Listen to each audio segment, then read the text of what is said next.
Hey friends, it is Jenna, what is up, and welcome back to the Board Game Garden, and welcome to a preview of this game right here. This is the Anarchy. It is published by Garfield Games, who is sponsoring today's video, and it is designed by Bobby Hill, which, if that name sounds familiar to you, it might not, but it sounds familiar to me because Bobby Hill actually designed a game called Hadrian's Wall, and if you have seen the channel before, and if you've watched my top games of all time from, I believe it was last year, or it might have been the year before, Hadrian's Wall was actually my favorite game of all time for a few years.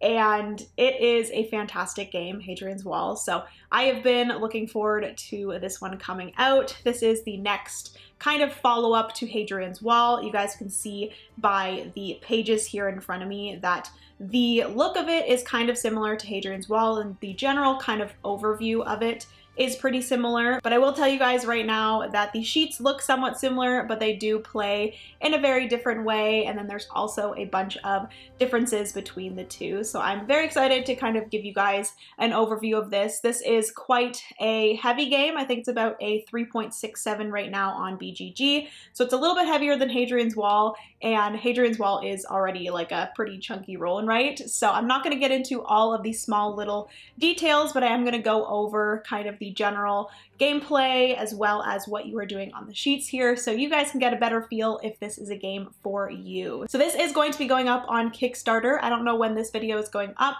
based off of when the Kickstarter starts, but this will be going up with another game called Skara Brae, and I did already do a preview of that one, so if that one is up already, I will have a link to it up here and also in the description box, and I will also have a link to the campaign so you guys can go and check them out, but they are both together on that campaign, and you can purchase one or both of them at that time. But yes, without further ado, if you guys want to see more about the Anarchy, then just keep on watching. Give this video a big thumbs up if you enjoy. Also hit that subscribe button down below if you've yet to do so. We'd love to have you here in the garden.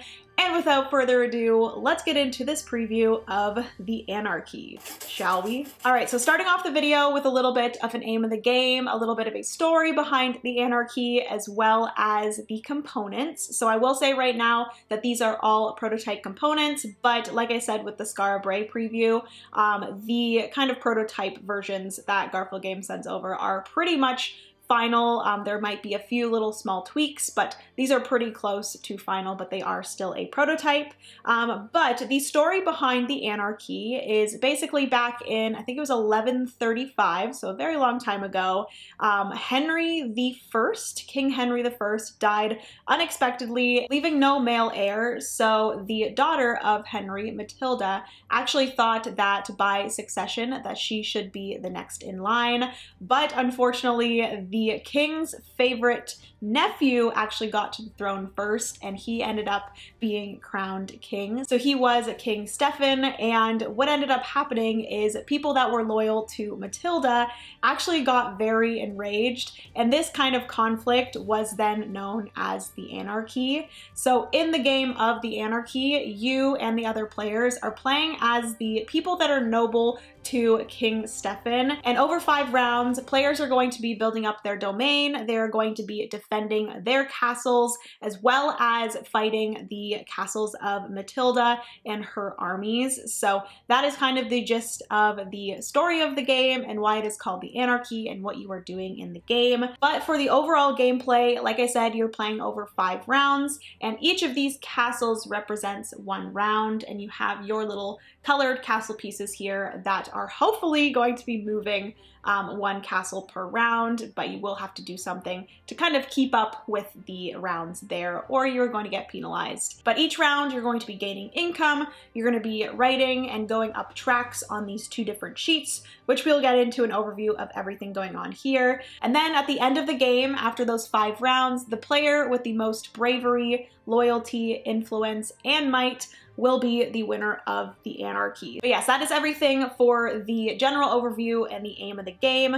But as for the components here, you guys can see that each player is going to get 2 sheets, very much so like in Hadrian's Wall. You have the left sheet here, and these are actually double-sided. So you can then actually flip these 2 over when you've finished playing one game and then start playing another on the other side. But yes, each player is going to get those 2 papers. You have a full kind of pad here of those. Each player is going to get a deck of cards in their player color, which this game does play 1 to 4 players. So you have 4 different player colors there. I've chosen green. I've officially decided that green is going to be my player color for now until forever because the board game garden, it just makes sense. Each player will also get a 2-sided player aid here. One side goes over the full round overview, and then the other side actually goes over the different strengths of the attack cards that you are going to be going against during the end of the round. We also over here have all of the different resources. So you have 5 different types of workers, and then you have a few different types of resources. So the workers here are going to be yellow, which are serfs, black, which are craftsmen, the light gray, which is patrons, the blue, which is knights, and then the red, which is soldiers. You also have these muster tokens that you can get in order to help with defending your castles. You also have some food here, these little loaves of bread, and you also have material, which is the wood tokens. So at the beginning of each round, you're going to get various amounts of these different resources in order to then use on your sheets here.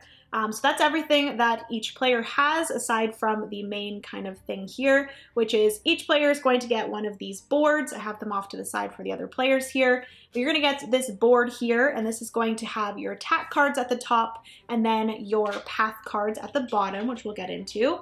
You also have your own little castle board here, and then you also have the different parts of your castle that you are going to be building up. So I do have the castle kind of built over here, but by the end of the game, you're going to have your gate and your different towers and the walls and the moat of your castle built up here in order to defend those attacks, like I said. So you have all of those pieces there. We also have this very exciting thing right here, which if you've played Hadrian's Wall and you did not know, there's actually a Hadrian's Wall like solo campaign that you can go and get online. But in the Anarchy, they've actually introduced a solo campaign within the game. So you have this book here that is going to be a solo campaign that you can play through, and there are 20 different chapters. You're going to go through 20 chapters of a solo campaign in the Anarchy if you would like to do that. And then lastly, we have the main kind of area down here. You guys can't really see, but right off, like, I think you can see the tops of the cards, but these are the path cards, and you are going to be drafting one of these at the beginning of each of the 5 rounds. So you're gonna have those, and those are gonna give you both the resources that you start with, and it's also going to give you one of the 5 objectives that you're going to be working for your game. So your 5 objectives are going to be pretty different every single game. So you have those there. And you also have the main board here, which I've already pointed out that you have your different colored castles here, and then you have the 5 different castles of Matilda that you are going to be passing through and hopefully attacking and defeating each round. And then you also have some attack cards here that you're going to be getting at the beginning of each round. So that is everything for the components in front of me. Without further ado, let's get into exactly how the Anarchy plays so you guys can get a better feel if it's something that you would enjoy. All right, so getting into exactly how the Anarchy plays. So at the beginning of each round, like I said, each player is going to be drafting one of these path cards. And in the first round, it is just going to be based off of player order. So you are going to determine a first player, and they're going to get the first player token. And then you're going to draft these different path cards. But as you go throughout the game, you're going to be moving up this castle track here. And then, depending on where each player has ended at the beginning of that next round, that is going to be the drafting order of the path cards. So in this situation here, the yellow player would draft first, and then these 2 players here, red and green, are actually on the same castle. So then you would go by the order, starting with whoever has the first player marker, and then it would be the blue players. So going forward after the first round, it would be dependent on whoever is first on this little castle board here. And then each player is going to, like I said, draft one of these cards. So like I said, this is both going to give you your starting resources. Then slip this underneath my board here into the first spot, and that would be the first of my 5 objectives that I'm going to be working towards before the end of the game. So this one here is Warrior. So this is based off of my final Bravery. So Bravery is going to be one of the tracks that I'm going to be scoring. Each of these different objective cards are going to give you 1, 2, 3 victory points. Based on how well you do with those. Once each player was finished with drafting that path card, you would then look at the income spot on your board here, or on your sheets here, and you're going to be actually working on gaining more of these incomes each round. But based off of how many of these different circles you have filled in on these different income spots, you are going to gain those income as well. But then obviously as you play the game, you will work on building up those productions, and each round you will get more and more resources to use each round. And then lastly, to set up for the round, each player would gain different attack cards. So the beginning of each round, you will add attack cards based on the round that you're in. So the beginning of each round, you're always going to get a final escalade card. So that is going to be in the furthest to the left spot. And then there is going to be 1, 2, 3, 4, 5 more spots. And that is going to be based off of the round. So in the first round, I'm only going to have 1 card. Second round, I'm going to have 2. Third 3, so on and so forth. And you will notice on the board here that some of them have open eyes and then some of them have closed eyes. So the rounds where they have open eyes, that's going to be a card face up. And then the spots that have closed eyes are actually going to be attack cards that remain face down. So you are going to not know the exact information of this attack that you're going to have to deal with. But there's going to be a certain way that you are able to actually flip this over and expose the information for you so you know it by the end of the round. But these are going to be attacks that you're going to have to defend at the end of each round. So in the first round, I'm going to have 2 cards to defend, second round 3, third round 4, so on and so forth. And they are going to tell you what part of your castle is going to be getting attacked, and then what you can use to defend it, so on and so forth. So I will get into all of that when we do get into the castle defense kind of phase of the game, but that is going to happen at the end of every single round. All right, so that is everything for the general setup of the game and what is going on around me here with all of the different boards.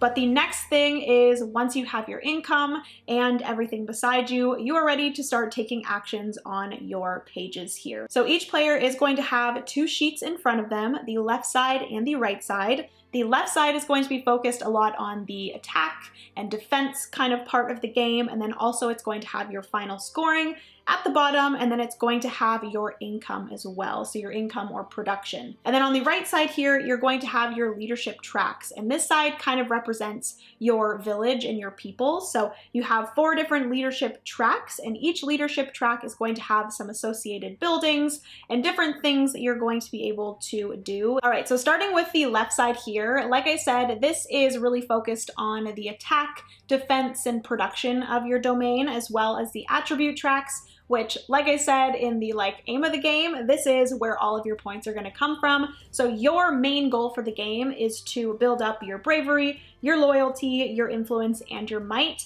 and then also work on those 5 different path card objectives as well. And that is where your victory points are going to come from for endgame scoring. And then also at the bottom, you do have a discontent. So this is going to be a bad thing that you're going to be gaining throughout the game that you can actually kind of override with joy if you collect joy. So basically here you guys can see that if you get discontent, you will circle it. But if you get joy, you will put an X in that circle. And if there's ever a circle with an X in it, that kind of balances out and the discontent is then kind of gone. So at the end of the game, whatever discontent you do have is going to be negative victory points. And I will let you know what you get discontent for. That is the bottom and the attribute track. And then going into all of the different things here. So the top 4 of these different rows are going to be your fortifications. So that is going to be connected to this little castle board here. And this is going to be how you're building up your defenses for those attacks that you're going to be dealing with at the end of each round, like I was mentioning. So you have the gate, towers, walls, and moat. And each of these, aside from the moat, is going to require you to spend one of your craftspeople, so the black meeples, and then also some material, so one of the wood meeples. And in these games, if you've never actually played Hadrian's Wall before, basically what you are doing is you are spending different resources in order to scratch out the leftmost spot of a track, or in other situations it might be a little bit different, but it is basically you're spending workers and resources in order to scratch off the next spot of that particular track. So with the gate, it is going to be a craftsman and a material. You'd be able to scratch off that, and then whenever you scratch off and there are some symbols on that spot that you're scratching off, that is going to be what you gain. So in the first spot of the gate, you will actually get a patron, which are one of these light gray workers, and then you will also be able to place out your gate. Or if you already have your gate placed out, you will then be able to tick up the pip on your gate. So this is going to kind of represent the defense or the strength of your gate, I guess. So when you do it the first time, it is going to be a strength of 1, but the more that you go to the right and scratch off more, the higher the defense on your gate is going to be, and that's going to help you with particular attacks coming to your gate or attacking your gate. And that is going to be the same for all of your other things here. So you have the towers, the walls, and the moat, and whenever you scratch off something in there, you are going to add that coordinating thing, whether that is a tower, a wall, your moat, and whenever you then do it again and again, you'll be able to tick up your walls and your towers, which the towers can only be tipped over once to be a strength of 2 for each of your towers, but the walls can go from 1 to 4, and then both the moat and the gate can go all the way up to 6. You guys will also notice that there are 2 different spots here that are aligned with a crane icon. So there is a black one and then a white one. You can actually not go past that point on those tracks until you have the small crane and the large crane built, which I'll get into that, but that is like a prerequisite in order to continue moving on those tracks. But that is everything for the fortifications. We are now moving into some of the production buildup. So we have here the quarry and the forest, the farms, and the training grounds. So these are going to be your main way to get resources and also to get production of those resources. So the quarry is kind of connected to the production of your materials. So the further that you get up on that track, which I will say all 3 of these require the serfs meeple, so it's going to be that yellow meeple. But the further you go up on all 3 of these tracks, the more of that coordinating production you will get. So with the quarry and the forest, it'll be material production, farms, it'll be food production, and then the training grounds will be soldier production. So that is going to be you training these soldiers, and eventually you'll be able to use these soldiers and the knights to help with the defense of your castle. So that is that kind of area there. Moving down, you have your tactics. So these are going to be kind of things that you're going to be gaining and then also using in order to defend. So each of these different cards here that you're going to be getting attacks with are going to have a certain thing that can help you with defense. So you're going to be gaining these tactics. So you will have to first off kind of research these tactics and invent these tactics. So whenever you see one of these little gear icons, that will then allow you to scratch off that box. You will also gain a soldier, so a red worker, and then going forward, you'll be able to actually gain those tactics by using a material. So the more of those materials that you use, the more of those tactics you'll gain, and then you'll be able to use those when defending these certain attacks that will come in at the end of each round. So you have all of those. So there is the covers, the rocks, the hot oil, the logs, and the bolts. And then next up, we have our production. So whenever you see these certain symbols here, that is going to be that you are adding to your production. So every circle that you have filled in each of these productions are then going to get you one of those productions at the beginning of every single round. And then lastly, we do have a little bit of an overview of the castle defense in the center there, which I will get into, but we also have the wealth wheel on the right side of this page here. And this is going to be your main way of spending your silver. So you are going to be gaining silver production and gaining silver at the beginning of each round. And this is going to be a pretty big part of the game because this is going to allow you to unlock the different kind of gear and gadgets that you're going to be using in order to attack these castles of Matilda up here. So you guys will see at the top of each of these different castles, there's going to be specific things that you have to have. So for the first one here, you have to have the ladder. So these are going to be the different things that you're going to have to unlock. And in order to do that, you do have to spend coins. And you're going to start in the center and you're going to go out from there. You always have to either start from the center, or you can also scratch off something that is adjacent to something that has already been scratched. So you're going to build out from the center,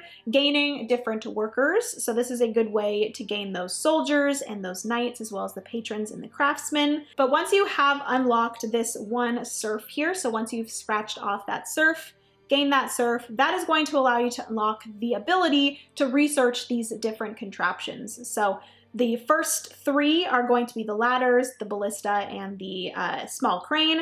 And then once you've done that, that is going to unlock the next ones, and then that's going to unlock the next ones. So it's kind of this progression of unlocking these different gadgets that you're going to need for the attacks there. So this is actually the way that you're going to unlock the small crane and also the large crane for the fortifications at the top there. So that is everything for the wealth wheel. And then we also, at the bottom, I've already explained this, but we have the attribute tracks, the big way and the main way that you're getting victory points at the end of the game. All right, so like I said, with the right side here, it is split into 4 different leadership tracks. And each of these leadership tracks is going to be connected to a few other things on its right.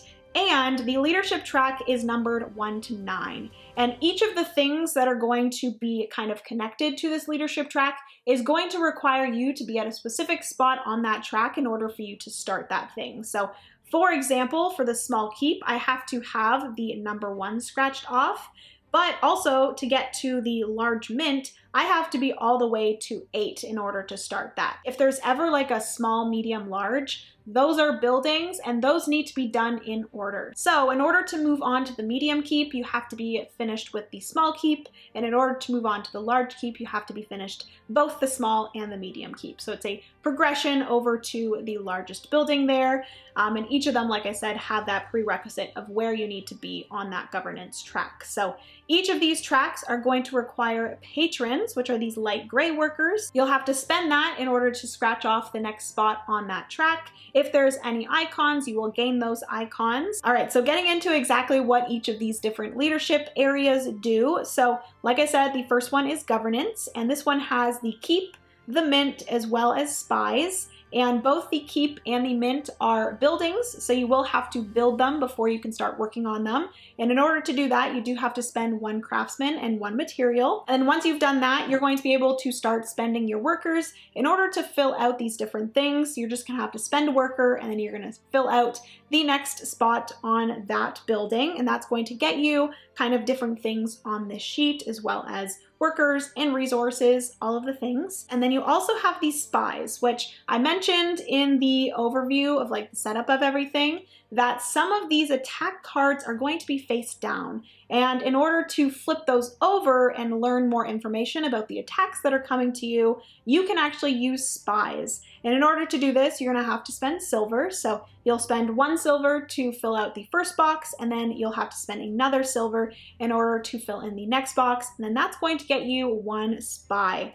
And this, you can actually decide to flip over one of your own cards, or you can actually decide to use it to flip over another player's card, helping the player figure out some information about their attacks, but then that will allow you to gain 1 bravery. So kind of a little bit of player interaction there, helping a player, but then also getting something in return for yourself. So you can do that 3 different times, and that is everything for governance. Moving on to the next one, this is the red area, and this is going to be Warcraft. So this is all about the attack and defense kind of part of it. And this is going to have tactics, which I've already explained. Basically, this is going to give you those gear icons that are required to unlock and research these different tactics that you're going to need for the defense for those attacks. You also have rampants, which these are going to be the main way that you are going to get these muster tokens, which I'll explain what these are used for, but basically these are going to be added and you can actually use these and then they're going to get flipped back over at the end of each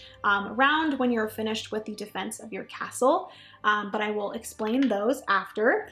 And then you're also going to have the small stables and the large stables. And I pointed out that there are some horses on some of these attack cards or these Matilda Castle cards. And these are going to require you to have either those black horses or the white horses.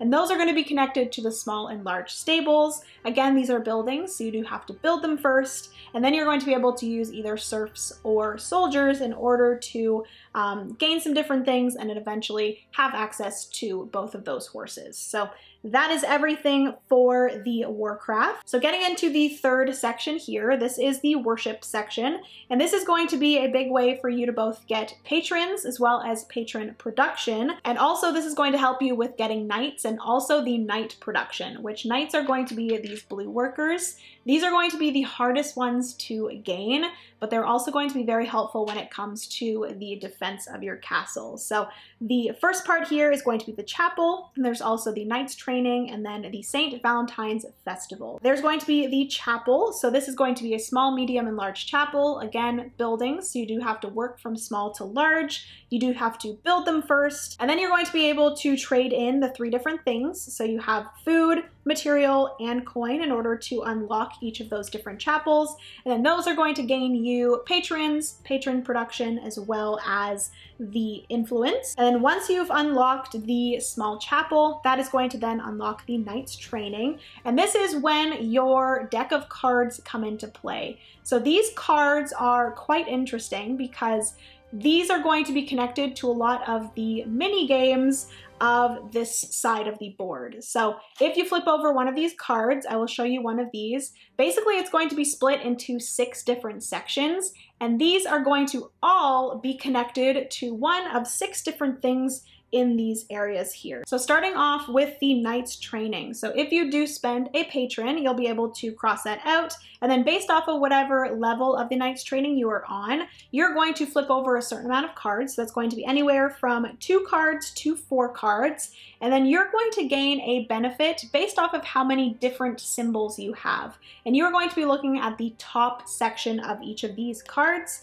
And based off of how many different icons you have, so in this example here, I have 2 different icons. So that is going to give me the first kind of reward, and that is going to be a soldier. But the more of those different icons you actually have, the better the rewards are that you're going to gain. Moving on to the next section of the worship area, this is going to be the St. Valentine's Festival. So this again, you're going to pay patrons, and then you're going to flip over 2 cards from your deck. And this one, you're going to be looking at the bottom spot of the purple area. So this is going to have a male and female kind of icon, and then it's going to have a number. So the card on the left is going to be the female, card on the right is going to be the male, and the number that it is there, that is going to be the number you're going to fill in here. And once you've filled out a male and female of the same number, that will then allow you to fill in the next on that track at the bottom there. So this is going to be a way for you to get some more loyalty attribute points, and then also this is going to get you some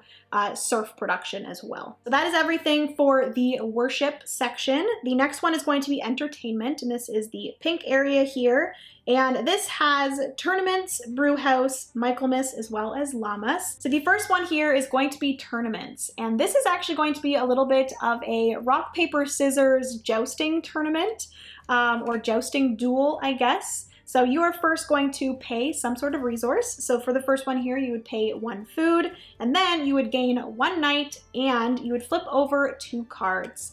And you're going to be looking at the 4th spot. And this is going to be, like I said, a little bit of rock, paper, scissors, because you're going to be looking at both of these cards, and then you're going to compare the left, the middle, and the right against each other. So the first card flipped is going to be the player, and then the second card flipped is going to be their opponent. And you are trying to knock your opponent off of their horse with your lance. It is called a lance, I remembered. So you're going to be comparing those. And in this situation here, it is actually a tie because it is both have shields, one player had a lance and one player had no lance, and then the third spot, it was the opposite player had one lance and the other one didn't. So this would be a tie. So if there's ever a tie, you would then flip over again. You would flip over 2 cards. You would go and compare again. So in this situation here, I also have a tie. And then you would flip one more time. It is a maximum of 3 draws. And with this last draw here, we actually have that I would win. Because in the left section, the opponent had a shield and I did not have a lance. In the next section, the opponent had a lance and I had a shield. And then in the last section, I had my lance and the opponent didn't have a shield. So I would actually knock them off their horse and I would successfully win that tournament, and then I would gain some benefits. So I would gain an influence as well as a soldier. So that is everything for the tournament. Again, a little bit of a rock, paper, scissors, jousting duel. Next up is the brew house, and this one is a little bit different because you are not paying any resources in order to perform this action. It is just when you get this particular icon, you will then go to the brew house, and the brew house simply just allows you to draw 2 of your cards again.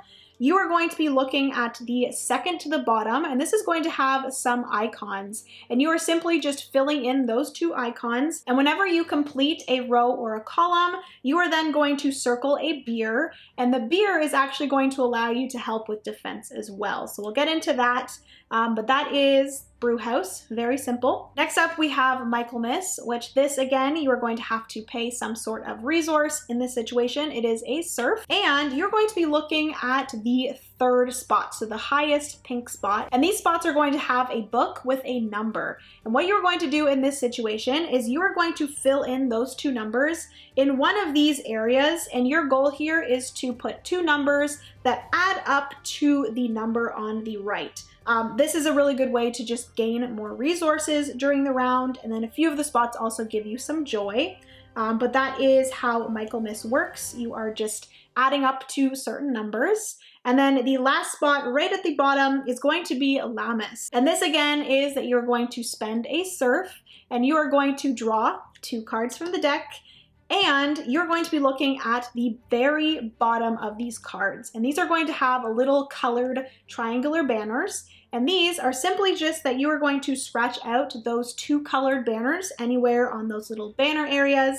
And then if you ever surround one of the reward banners, so the white ones with the icons on them, you actually gain that reward. All right, so that is everything for the 2 sheets. Hopefully you guys are still sticking with me. There is one more thing that I wanted to mention about these 2 sheets. At any time during the action phase, so when everyone is filling out these, you can actually decide to perform an enemy attack. So that is going to be with this kind of board here. So what you're going to do here is you're going to move your colored castle onto the next enemy castle card. And you're going to look in the top right-hand corner, and that is going to be the strength that you're going to need in order to defeat this castle. And then also in the top left-hand corner, that is what you're going to need in order to even attack. So in this situation, I would have needed to unlock the ladders, and then I would also need to spend 1 food. And then, as you guys can see in this top left-hand corner here of this board, you're going to be able to then use both your soldiers and your knights in order to attack that castle.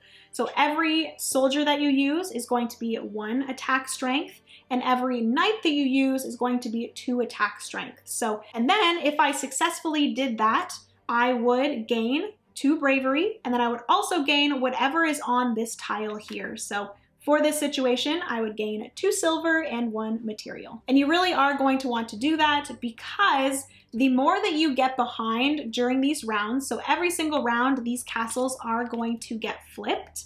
And the further that you are behind, the more discontent you are also going to gain. So in this situation here, if the green castle was the only one that actually completed on the 3rd round, this castle, this one would also be flipped over because this would be flipped at the end of the 2nd round. This would be flipped at the end of the 3rd round. So if the green castle was the only one here, every other castle would gain discontent based off of how many castles are behind the current round's castle. And also, this would mean that whenever they moved on to the next round and they had to try to catch up to the green player, they would actually have to add all of the strength of all of the cards already flipped. So in order to defeat this castle now, the green player would have to get to a 5 strength, but every other player would then have to add all 3 of these cards. So it'd be 5 plus 2 plus 1 plus 1, totaling 9. So they would have to have a 9 strength. If they were able to do that, then they would actually hop over all of these castles and meet up with the green player on that 4th castle. All right, so that is everything for the castle attacks, but now moving into the castle defense sequence here. So after every player is finished with the actions on the pages here, you're going to move into castle defense. So like I said, this is going to have to do with the cards that are up here, the attack cards, and then also your little castle board here with your defenses. So the first thing you're going to do is that you are going to have to pay food to pay your people, and this is going to be equal to the round that we're in. So in the first round, you'll have to pay 1 food, second round 2, so on and so forth. And any food that you can't afford, you are actually going to gain discontent for that.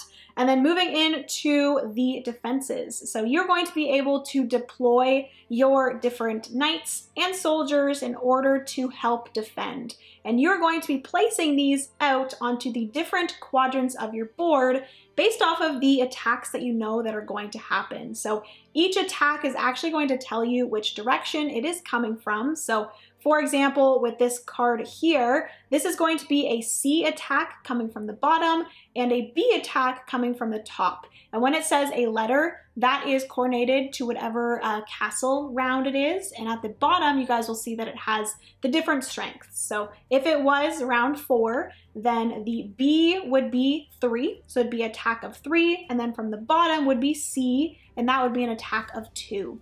So those would be, you know, how much strength you're going to have or defense you're going to need in order to protect or defend that attack. Just like with the castle board here, each soldier is going to be 1 defense, and then each knight is going to be 2 defense. So you're going to be able to place out those. Wherever your towers and walls and moat and gate are at, that is going to be defense as well. And each of these cards are going to be attacking a certain thing. So this one here, the towers are highlighted. So that is going to be that your towers are the only thing that are going to count. So your moat's not going to, your gate is not, and your wall. So it's just going to be what your defense is of your towers. And then also it's going to add the soldiers and the knights that you have there. You are additionally going to be able to use your muster tokens, and these are going to allow you to move your soldiers and your knights to different quadrants. So when this kind of defense happens, you're going to be moving from right to left, and you are trying to get through all of the cards. So you're going to go from the rightmost card, you're going to defend or try to defend that card. You're going to move to the next one to the left, the next one to the left, depending on the round. And if you're able to get through all of the cards, that is going to be good. But whatever card you are unable to defend, that is going to be put onto their side to denote that you weren't able to defend that card. And then whatever cards you are unable to defend, you're going to gain a discontent for. So that is kind of generally how the round works. So you might be able to use a knight or a soldier for 1 card, use a muster token in order to move it to a different quadrant for a different card, and actually use that knight or that soldier for different cards. So that is what the muster tokens are for. Also, additionally, you can add 1 strength to a soldier, so one of the red meeples, if you cross out one of your beers. So yes, that soldier has been drinking and he seems to be a little bit more strong than he was before. And then lastly, you also have your tactics. So depending on the card that you are trying to defend, you can actually cross out the tactics that you've gained throughout the round in order to add a strength. So for, let's say, this card here, it is the, what are these called? The bolts. So you will be able to, if you have the bolts unlocked, you would be able to scratch out bolts in order to help with the defense. But each card is only going to have 1 certain thing that you're going to be able to use to defend, and on the backs of the cards it will tell you what it is. So once you have successfully or unsuccessfully defended all of the cards, that would be the end of that kind of phase. If you did successfully defend one of these cards that have a skull in the top right hand corner, that is considered like a difficult attack, and you would actually gain 1 bravery for each of those skulls that you defeated. And then you would gain either discontent or loyalty based off of how many cards you did defend and how many cards you didn't defend. I do believe I already went over endgame scoring, but I will quickly mention after the 5 rounds are over, every player will go through and count up all of their attribute tracks. So however far on each attribute track you've gotten, you'll add those together, and then also you'll go through all of your path cards, add up how well you did on those. You'll gain some negative points for any discontent that you did have at the end of the game, and then you will have your total score, and the player with the most victory points will be the winner of the Anarchy. And I do believe that that is pretty much everything for the Anarchy. Like I said, I just wanted to go through a quick little overview. I'm sure I missed some things here and there, but hopefully this gave you guys a good overview of how the game is played, so you can get a better feel if it's something that you would enjoy. I will say if you did enjoy Hadrian's Wall, I would definitely look into the Anarchy. But yes, that is everything for how to play the Anarchy. All right, friends, so that is going to be everything for today's preview of the Anarchy. Hopefully you enjoyed. If you did, please give this video a big thumbs up. Also hit the subscribe button down below if you get to do so. We'd love to have you here in the garden. A huge thank you to Garfield Games again for sponsoring today's video. Definitely go and check out the campaign for both the Anarchy as well as Skara Brae. I will have the link in the description box down below. But yeah, hopefully you guys enjoyed. I love you so, so much. Remember, you are somebody's reason to smile, and I will see you in the next board game video. Bye, friends.